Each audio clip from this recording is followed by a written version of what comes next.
20वीं शताब्दी की शुरुआत में अमेरिका में हर दिन 400 लोग टीबी से मर रहे थे।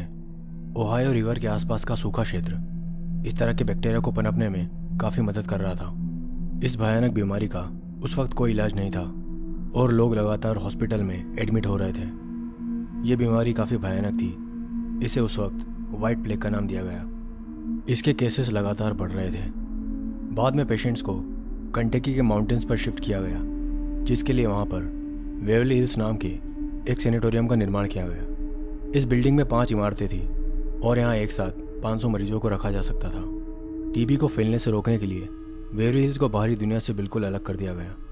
यहाँ पर मरीजों के साथ साथ डॉक्टर्स, नर्सेस और हॉस्पिटल स्टाफ को भी बाहर जाने की इजाज़त नहीं थी। इन लोगों के रहने के लिए वेवरली हिल्स में सारी सुविधाएं उपलब्ध थी।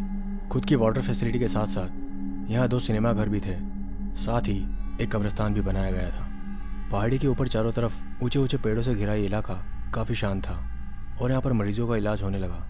लेकिन कुछ समय बाद इस शांत जगह से कई भयानक खबरें भी मिलना शुरू हो गई। आइए जानें वेवरली हिल्स सैनिटोरियम के इतिहास में दर्ज वो तथ्य कि क्यों कई लोग वेवरली हिल्स सैनिटोरियम को एक मनहूस और डरावनी जगह मानते हैं। मौत की टनल।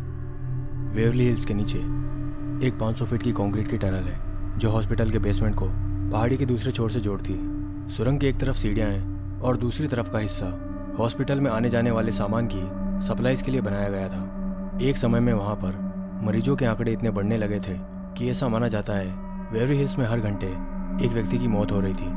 हॉस्पिटल स्टाफ को डेली कई सारी बॉडीज़ को जल्दी से जल्दी वहाँ से हटाना पड़ता था। कई बार डेड बॉडीज़ की तादाद ज़्यादा होने और उन्हें सड़ने से बचाने के लिए उन्हें फूड कोल्ड स्टोरेज में भी रख दिया जाता था। इतने लोगों को रोज़ मरते देख वहाँ पर एडमिट कई पेशेंट्स जीने की उम्मीद खो चुके थे। मॉर्ग को खाली करने के लिए कई बार रात के समय बॉडीज़ को हिल्स के नीचे बनी सुरंग जहाँ से सामान की सप्लाई की जाती थी वहाँ से बाहर ले जाया जाने लगा। कई बार डेड बॉडीज़ सुरंग में ही छोड़ दी जाती थी, जिसे कुछ दिनों में वहाँ से हटाया जाता था।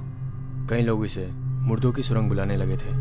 कई घोस्ट हंटर्स ने उनकी इन्वेस्टिगेशन के दौरान इस सुरंग में काली परछाइयों को देखने और फुटस्टेप सुनने का दावा किया है।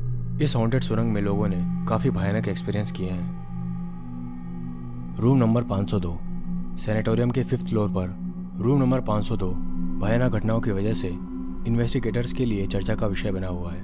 कहते हैं सन 1928 में 5th फ्लोर पर मैरी नाम की एक हेड नर्स काम करती थी, जिसे कुछ मेडिकल स्टाफ ने एक डॉक्टर के साथ मिलकर किसी घिनौने कृत्य के चलते रूम नंबर 502 के बाहर फांसी पर लटका दिया था।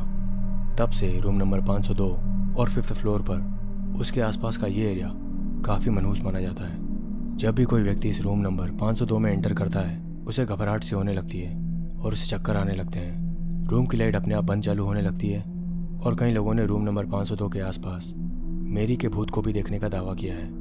ये पिक्चर 5वीं मंजिल की उसी गलियारे की है जो कई साल पहले खींची गई थी। एक छोटे बच्चे टीबी की आत्मा। वेवरली हिल्स में बड़े ही नहीं छोटे बच्चे भी थे जो टीबी का शिकार होने की वजह से एडमिट थे। यहाँ पर उनके लिए एक बड़े से रूम में 50 बेड्स की सुविधा दी गई थी। केवल बीमार बच्चे ही नहीं, जिन बच्चों के पेरेंट्स यहाँ एडमिट थे और उनकी देखरेख करने वाला कोई नहीं होता था, वो भी यहाँ पर एक अलग वार्ड्स में रहते थे। बच्चों का रूम 5th फ्लोर पर ही था, लेकिन चिंता की बात यह थी कि वो रूम मेंटल पेशेंट्स के वार्ड के बिल्कुल नज़दीक था। टीबी की वजह से मानसिक बीमार रोगियों का इलाज यहीं होता था। बिल्डिंग की छत पर बच्चों के खेलने का एरिया बना हुआ था, जहाँ कुछ झूले भी लगे हुए थे और बच्चे वहाँ पर खेला करते थे। 10 साल का टिमी भी उन बच्चों में से एक था। टिमी स्वस्थ था, लेकिन बदकिस्मती से उसके पेरेंट्स वहाँ टीबी की वजह से एडमिट थे। उसका ध्यान रखने वाला और कोई नहीं था, इसलिए मजबूरन उसे वहाँ रहना पड़ता था। टिमी को नर्सेस के साथ में बॉल से खेलना बहुत अच्छा लगता था। कई बार बॉल से खेलता हुआ वो हॉस्पिटल के कॉरिडोर तक आ जाता था। एक दिन बॉल से खेलते हुए टिमी 5वीं मंजिल से नीचे गिर गया। ये काफ़ी दुखद था कि इस हादसे में उसकी मौत हो गई। कुछ लोगों का दावा था उस वक्त 5th फ्लोर पर एक कैदी भी था जो वहाँ पर पेशेंट था।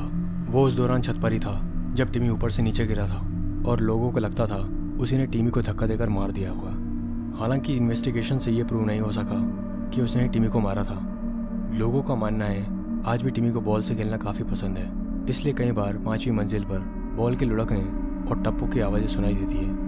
इस बिल्डिंग में आने वाले कई विजिटर्स अपने साथ टॉय बॉल लेकर आते हैं ताकि वो टिमी के साथ खेल सके। वो 5वीं मंजिल के गलियारे में बॉल को छोड़ दिया करते थे। कई बार जब वहाँ कोई नहीं होता तो बॉल अपने आप इधर से उधर लुढ़कने लगती थी। बेवरली हिल्स का भयानक इतिहास ये भी है कि मरीजों को बहुत ही पेनफुल ट्रीटमेंट से गुजरना पड़ता था, क्योंकि उस वक्त किसी भी तरह का एनेस्थेटिक्स अवेलेबल नहीं था। इसलिए मरीजों को जागृत अवस्था में ही इलाज करवाना पड़ता था।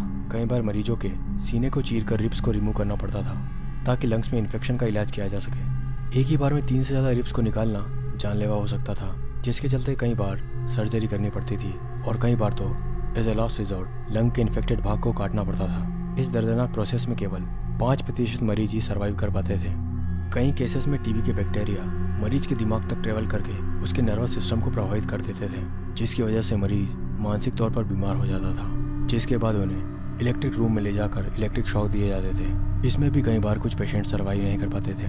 बेवरली हिल्स का इतिहास इसी तरह की भयानक गतिविधियों से भरा पड़ा है, जिसकी वजह से इस जगह को काफ़ी डरावनी और मनहूस माना जाता है। विजिटर्स को आज भी यहाँ पर लोगों की चीखें सुनाई देती है। एंटीबायोटिक्स की खोज होने के बाद बेवरली हिल्स को खोलने का कोई कारण नहीं बनता था, जिसकी वजह से इसे सन 1961 में बंद कर दिया गया। 1962 में एक बार इसे फिर से खोला गया, लेकिन उसके बाद सन 1981 में इसे लोगों पर अत्याचार और उत्पीड़न के चलते पूरी तरह बंद कर दिया गया। The creeper. इस जगह पर आपको कई बार एक अनसुलझा एहसास होता है कि जैसे कोई आपको गलियारों के कोनों से घूर रहा है, लेकिन जब आप उधर मुड़ते हैं तो वो अदृश्य हो जाता है। इस जगह पर कई काली परछाइयों को लोगों ने देखा और महसूस किया है। एक डरावनी आकृति वाला साया जिसका सामना कई लोगों ने किया है। सैनिटोरियम को विजिट करने वाले लोगों को वो बहुत ही नापसंद करता है। उसकी प्रेजेंस आपको ऐसा फील करवाती है जैसे दुनिया से सारी खुशी किसी ने सोख ली हो। उसका चेहरा नहीं है और गलियारों की दीवारों पर वो अपने दोनों हाथ पैरों पर रेंगता हुआ आता है। उसे ज़्यादातर छोटी मंजिल के गलियारे में देखा गया है। वो विजिटर्स की तरफ दौड़ते हुए आता है और दीवार और फर्श पर रेंगता हुआ उनके आसपास ही मंडराता रहता है। उसकी भयानक घुर्राहट उसके विक्टिम को सदमे में डाल देती है। पैरानॉर्मल इन्वेस्टिगेटर्स का मानना है जिस जगह पर ऐसी उत्पीड़नदायक मौतें होती है वो जगह पैरानॉर्मल घटनाओं का केंद्र बन जाती है और उस जगह पर इस तरह के कई शैतानों का बसेरा भी हो जाता है। क्रीपर उनमें से ही एक तरह की कोई डेमोनिक एंटिटी है।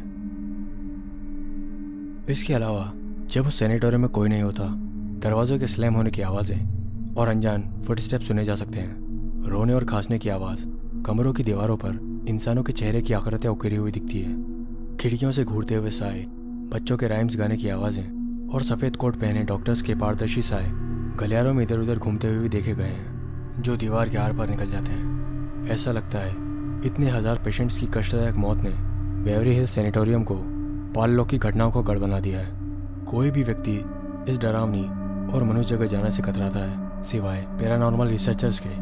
जो भी इन्फॉर्मेशन यहाँ के बारे में मिली है वो इन इन्वेस्टिगेटर्स की विजिटिंग और उनके दस्तावेजों से ही प्राप्त हुई है। इन रिसर्चर्स के अलावा जो भी आम लोग वहाँ गए थे, उनमें से सब ने वहाँ पर इस तरह की घटनाओं का अनुभव किया है और क्रीपर को देखने के बाद तो किसी की भी वहाँ पर दोबारा जाने की हिम्मत नहीं हुई। दोस्तों, आपको आज का ये वीडियो कैसा लगा कमेंट सेक्शन में लिखकर ज़रूर बताएं। सब्सक्राइब करें इस चैनल को मोर हॉन्टेड एंड मिस्टीरियस वीडियोस देखने के लिए। मैं मिलता हूँ आपको हमेशा की तरह नेक्स्ट वीडियो में।